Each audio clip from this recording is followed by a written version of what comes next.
Media विवाद पर SP की बैठक सुबह 11 बजे पार्टी दफ्तर में होगी बैठक। अखिलेश यादव करेंगे पार्टी पदाधिकारियों से मंथन। तो ट्विटर वॉर पर कड़े विवाद पर मीटिंग करेंगे अखिलेश, तय की जाएगी आगे की रणनीति। तो आपको बता दें, सोशल मीडिया विवाद पर अब समाजवादी पार्टी की बैठक होनी है।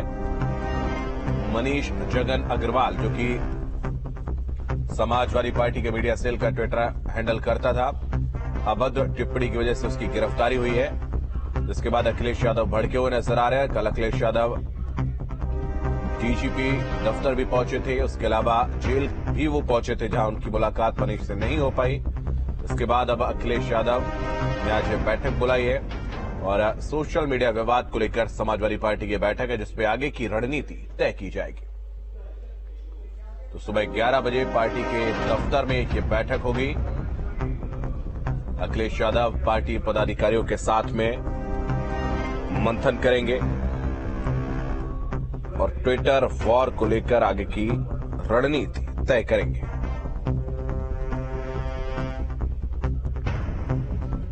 तो आपको बता दें, मनीष जगन अग्रवाल, जो कि सोशल मीडिया को हैंडल करता था समाजवादी पार्टी की, उसकी गिरफ्तारी के बाद अब गहमा गहमी जारी।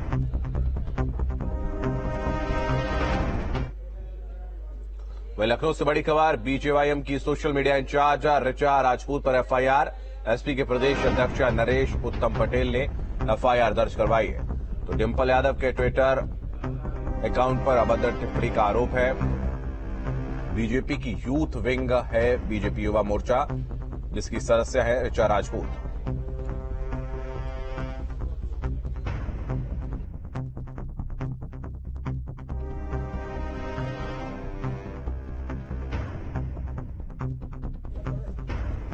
मैंने इस विवाद की शुरुआत नहीं की, ऐसा ऋचा का कहना है। आपको बता दें, युवा मोर्चा की सोशल मीडिया इंचार्ज है ऋचा, और उन्होंने कहा कि एसपी का मीडिया से करता है।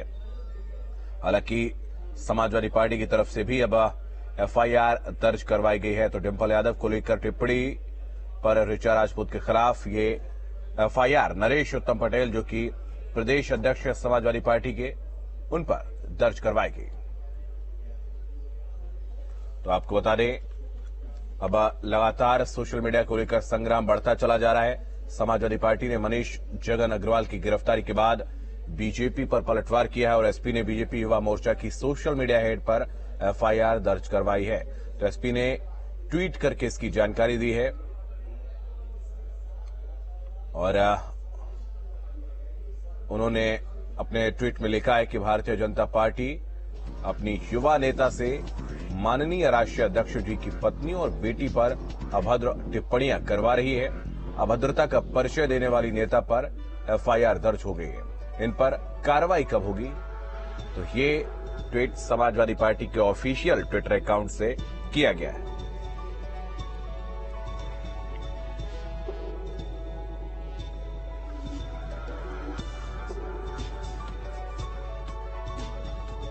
तो ऋचा राजपूत पर एफआईआर दर्ज करवाई है नरेश उत्तम पटेल ने, और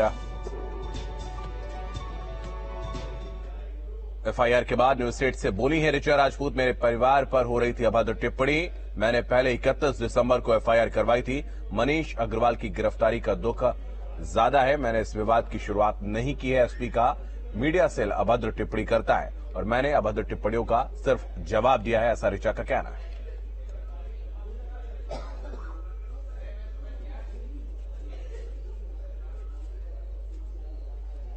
समाजवादी पार्टी के मुखिया अखिलेश यादव आज डीजीपी मुख्यालय पर धरने पर गए थे और उसका कारण ये था कि उनके मीडिया सेल को चलाने वाले मनीष जगन अग्रवाल को पुलिस ने आपत्तिजनक ट्वीट को लेकर गिरफ्तार किया था।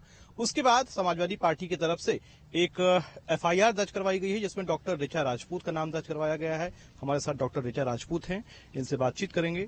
आपका नाम एफआईआर में दर्ज करवाया गया है और बाकायदा अखिलेश यादव लेटर लेके गए थे, आपके ट्वीट की कटिंग लेकर गए थे, क्या मामला है? तो मेरे खिलाफ हजरतगंज थाने में एक एफआईआर दर्ज कराई गई है।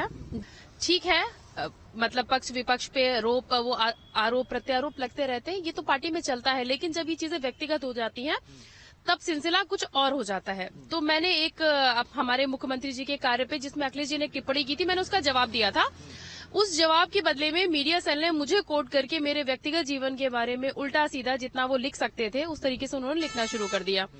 वो बात इतनी बढ़ गई कि मुझे ऐसा लगने लगा कि सच में इस बात को अब गंभीरता से लेनी चाहिए और इसकी एक एफआईआर दर्ज करानी चाहिए, जिसको देखते हुए मैंने 31 तारीख को एफआईआर दर्ज कराई हजरतगंज थाने में। उसी में ही उस बौखलाहट में कहिए या मतलब बदला लेने के में, देखिए अखिलेश यादव को अगर मेरे ट्वीट से समस्या होती, जिसकी ये कॉपी लेके घूम रहे हैं, तो ये 31 तारीख की समस्या ये 1 तारीख को, 2 तारीख को, 3 तारीख को या 5 तारीख या 6 तारीख से पहले वो करा चुके होते। इन्हें डिम्पल जी पे किए गई कोई भी टिप्पणी से कोई मतलब नहीं है। अगर मेरे घर में मेरे किसी भी परिवार पे आपने टिप्पणी करी तो मैंने अगले दिन कार्यवाही करी ना। अगर आपकी धर्म पत्नी जी पे कोई टिप्पणी हुई जिससे आप आहत हुए, जो आपको बुरी लगी, तो आप मेरी टिप्पणी करते ही अगले दिन एफआईआर करवा देते ना। समस्या आपके लिए मनीष जगन अग्रवाल है। आपको दुख मनीष जगन अग्रवाल की गिरफ्तारी से हुआ है। ये राज आप खोलिए कि ऐसी कौन सी चीजें हैं जो मनीष की जेल में रहने से हम लोग को पता चलने वाली है। अच्छा, अखिलेश यादव ने आपके खिलाफ एफआईआर दर्ज करवा दी है और नरेशोत्तम पटेल ने दर्ज करवाई है समाजवादी पार्टी की तरफ से। अब आपके साथ और भी कई सारे पत्रकार या फिर बीजेपी के नेता थे, उनके खिलाफ भी कई सारी टिप्पणियां की गई थी। तो क्या उन लोगों से कोई बातचीत हुई? बीजेपी के पार्टी ऑफिस आप गई थी, वहां से कोई आश्वासन, कोई बातचीत हुई आपकी कि वो लोग साथ हैं, या क्या आगे की रणनीति आप लोग? सर, मैं बहुत समय से ये देख रही थी, जैसे कि मैं सोशल मीडिया प्रभारी हूँ, तो सोशल मीडिया तो आजकल ऐसा प्लेटफॉर्म है कि रिक्शे वाले के भी फोन पे खोलो, फेसबुक मिल जाएगा, उसे तुरंत पता रहता है कि क्या हो रहा है। मैं हमेशा से देख रही थी कि हमारे पार्टी की बहुत जिम्मेदार, मतलब बहुत जिम्मेदार, गंभीर और बहुत अच्छे व्यक्तित्व वाले, उनकी धर्म पत्नियों के लिए ऐसे ऐसे शब्द लिखता था कि अगर आप पढ़ेंगे तो आपको खुद शर्मसार हो जाएंगे। वो भाषाएं वो लगातार लिख रहा था, लेकिन मेरे पार्टी के कार्यकर्ताओं में इतनी सहनशीलता है कि उन्होंने किसी ने भी एक भद्दा जवाब नहीं दिया। इवन मैं भी अब अगर बात करूं ना, आप उसका ट्वीट डिलीट करोगे तो मेरा अपने आप हो जाएगा। मैंने किसी चीज की शुरुआत ही नहीं करी, उन लोगों ने भी इसकी एफआईआर करी। और अखिलेश यादव जिसकी जमानत के लिए घूम रहे हैं, उस पर ऑलरेडी 4 एफआईआर हो चुकी है। वीडियो जर्नलिस्ट सूफी खान के साथ आदर्श सिंह, न्यूज स्टेट, लखनऊ। तो आपको बता दें, ट्वीट पर अब सियासी संग्राम छिड़ गया है। मनीष अग्रवाल की गिरफ्तारी के बाद में ऋचा राजपूत पर भी एफआईआर दर्ज करवाई है। समाजवादी पार्टी की तरफ से एफआईआर दर्ज करवाई गई है। डिम्पल यादव को लेकर टिप्पणी पर एफआईआर दर्ज करवाई गई है। तो अब सियासी संग्राम जो है वो ट्वीट को लेकर छिड़ता हुआ नजर आ रहा है। आदर्श हमारे सहयोगी अधिक जानकारी के लिए इस वक्त हमारे साथ लखनऊ से जुड़ रहे हैं, और आदर्श आपके पास आएंगे। सोशल मीडिया से ये जो वार है अब जमीन पर उतर आया है। जिन सियासी सूरमाओं को हम सोशल मीडिया पर टिप्पणियां करते देखते थे, वो अब जमीन पर भी होती नजर आ रही है। आदर्श, बिल्कुल, देखिए कुछ दिनों पहले विवाद शुरू हुआ था। ट्विटर पर समाजवादी पार्टी का मीडिया सेल जो है वो ट्वीट कर रहा था और उसको लेकर वाद विवाद हो रहा था। बीजेपी के कई नेता प्रवक्ता जो हैं उसको कोट करके ट्वीट कर रहे थे और इसके जवाब में फिर समाजवादी पार्टी की मीडिया सेल की तरफ से भी ट्वीट किया जा रहा था। और इस ट्वीट के जरिए ही ट्वीट करते करते भाषा अभद्र हो गई। कई लोगों ने इसकी शिकायत भी की। समाजवादी पार्टी मीडिया सेल के ऊपर एफआईआर भी दर्ज हुई। कई पत्रकारों ने शिकायत की। इसके साथ साथ बीजेपी के कुछ नेताओं ने भी एफआईआर दर्ज करवाई। और अब ये मामला इतना बढ़ गया है कि गिरफ्तारी के बाद, यानी समाजवादी पार्टी का मीडिया सेल जो मनीष जगन अग्रवाल चलाता था, उसकी गिरफ्तारी के बाद अखिलेश यादव बाकायदा कल डीजीपी मुख्यालय में पहुंच गए। और माना जा रहा है कि ट्विटर की जंग अब सड़क पर आ गई है और इसको लेकर समाजवादी पार्टी आज एक बैठक भी कर रही है। माना जा रहा है कि इस बात को लेकर चर्चा बीजेपी के आला नेतृत्व, शीर्ष नेतृत्व में भी है और वहां पर भी इस बात को लेकर बातचीत चल रही है। आदर्श आप बने रहिए हमारे साथ, मैं वापस आपके पास आऊंगा। बीजेपी प्रवक्ता राकेश त्रिपाठी भी इस वक्त हमारे साथ जुड़ रहे हैं। राकेश जी, मैं आपके पास आऊंगा। सोशल मीडिया पर लगातार मैं देखता रहा कि दोनों तरफ से वाद प्रतिवाद की स्थिति बनती है, लेकिन समाजवादी पार्टी के मीडिया सेल का जो ट्विटर का हैंडलर था मनीष अग्रवाल, उनके द्वारा हमने देखी अभद्र टिप्पणियां तमाम नजर आई, तमाम भद्दी भाषाओं का प्रयोग किया गया उनके द्वारा। उसके बाद ये कार्रवाई हुई है। अब ऐसे में अखिलेश यादव आखिर क्यों विरोध करते नजर आ रहे हैं इस गिरफ्तारी का? मुझे लगता है कि इस पूरे घटनाक्रम के साथ अगर चर्चा हो तो ज्यादा बेहतर होगा। किस तरह से समाजवादी पार्टी के मीडिया सेल के हैंडल ने न केवल नेताओं को बल्कि सामाजिक कार्यकर्ता और पत्रकारों को और उनके परिजनों के लिए, उनकी पत्नी, उनके मां, उनके बच्चों के लिए अपमानजनक, अश्लील, गाली गलौज की भाषा का इस्तेमाल लगातार किया जा रहा था। और हम सब लगातार इस बात के लिए आग्रह कर रहे थे। मैं स्वयं भुक्तभोगी हूं, स्वयं पीड़ित हूं कि किस तरह से मेरी पत्नी, मेरे वृद्ध माता पिता, जिनका राजनीति से कोई सरोकार नहीं है, उनको लेकर के गाली गलौज की भाषा का प्रयोग किया गया। हम लगातार अखिलेश यादव जी को टैग करके ये अपेक्षा करते रहे कि इस मामले में अपने पार्टी के वेरीफाइड हैंडल से, अपने पार्टी के अधिकृत हैंडल से इस तरह की गाली गलौज को रोके।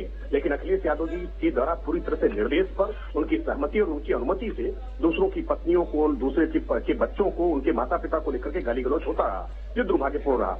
एक के बाद एक 4 एफआईआर इस पूरे मामले में दर्ज हुई है। नवंबर में पहली एफआईआर दर्ज हुई है, दिसंबर में 3 एफआईआर दर्ज हुई है और इसके बाद पुलिस ने इन्वेस्टिगेशन करने के बाद जब इनके मीडिया हैंडल संचालक को गिरफ्तार किया तो अखिलेश यादव खुद पुलिस मुख्यालय पहुंच गए बचाने के लिए, जेल पहुंच गए उसको संबल देने के लिए। यानी स्पष्ट हो जाता है कि समाजवादी पार्टी के मुखिया अखिलेश यादव, जो उत्तर प्रदेश के मुख्यमंत्री भी रहे हैं, वो इस तरह की गाली गलौज का पूरी तरह से समर्थन कर रहे थे, वो इस तरह की गाली गलौज को स्वीकार कर रहे थे। और जब किसी एक कार्यकर्ता ने, किसी एक महिला ने उनकी भाषा से अब आहत होकर के उसी भाषा में जवाब दे दिया तो आज अखिलेश यादव को बुरा लग रहा है। यानी बात जब अपने पर आ जाती है तो बुरी लगती है। आप दूसरों के माँ बहन को, दूसरे के बाप भाई को आप गाली दें, ये स्वीकार कैसे किया जा सकता है? राजनीति में मातृभाषा होनी चाहिए। डॉक्टर लोहिया के नाम पर बनी पार्टी, आज जनेश्वर मिश्रा जी जीवित होते, आज मोहन सिंह जी जीवित होते, तो क्या समाजवादी पार्टी की इस तरह की भाषा को स्वीकार कर सकते थे? ये दुर्भाग्यपूर्ण है कि समाजवादी पार्टी इस प्रकार की भाषा का उपयोग करती रही और अखिलेश यादव उत्तर प्रदेश के मुख्यमंत्री रहे हैं, वो स्वयं इस तरह की भाषा को पूरी तरह से प्रोत्साहित करने का काम कर रहे हैं। वो पुलिस मुख्यालय जाकर के क्या साबित करना चाहते हैं? ये दुर्भाग्यपूर्ण है, दुखद है। और वहां भी जाकर के उन्होंने पुलिस पर जिस प्रकार के आरोप किए हैं, पुलिस जिनको उनकी सुरक्षा करती है, जिस सुरक्षा घेरे में वो स्वयं चलते हैं, उस पुलिस पर ही दोषारोपण करने का काम कर रहे हैं। ये दुर्भाग्यपूर्ण है। अखिलेश यादव को अपनी सुरक्षा तुरंत छोड़ देनी चाहिए। ठीक है, बहुत धन्यवाद राकेश जी, आपको हमारे साथ जुड़ने के लिए, बात करने के लिए बहुत धन्यवाद। आदर्श हमारे सहयोगी लगातार हमारे साथ जुड़े हुए हैं। आदर्श, अब समाजवादी पार्टी की तरफ से भी ऋचा राजपूत पर एफआईआर दर्ज करवाई गई और कहा गया कि डिंपल यादव को लेकर उन्होंने टिप्पणी की थी। ये क्या पूरा मामला है? देखिए, समाजवादी पार्टी के मीडिया सेल की तरफ से कई बार अभद्र भाषाओं का प्रयोग किया गया, महिलाओं को लेकर कई गंदे कमेंट किए गए और उसी तरीके से जब ऋचा राजपूत, जो बीजेपी की युवा नेत्री हैं, उनके ऊपर जो कमेंट किया गया, बातचीत की गई, तो उसके बाद ऋचा राजपूत ने भी डिंपल यादव और साथ ही साथ उनकी बेटी अदिति यादव को लेकर कुछ टिप्पणियां की थी, जिसके ट्वीट्स जो है समाजवादी पार्टी के कई नेता लगातार ट्वीट कर रहे हैं और उसके ट्वीट्स को ही आधार बनाकर एफआईआर दर्ज करवाई गई है लखनऊ के हजरतगंज थाने में। माना जा रहा है कि जिस तरीके से समाजवादी पार्टी मीडिया सेल ने लगातार ट्वीट किए हैं, उसके बाद ऋचा राजपूत ने जो ट्वीट किया है,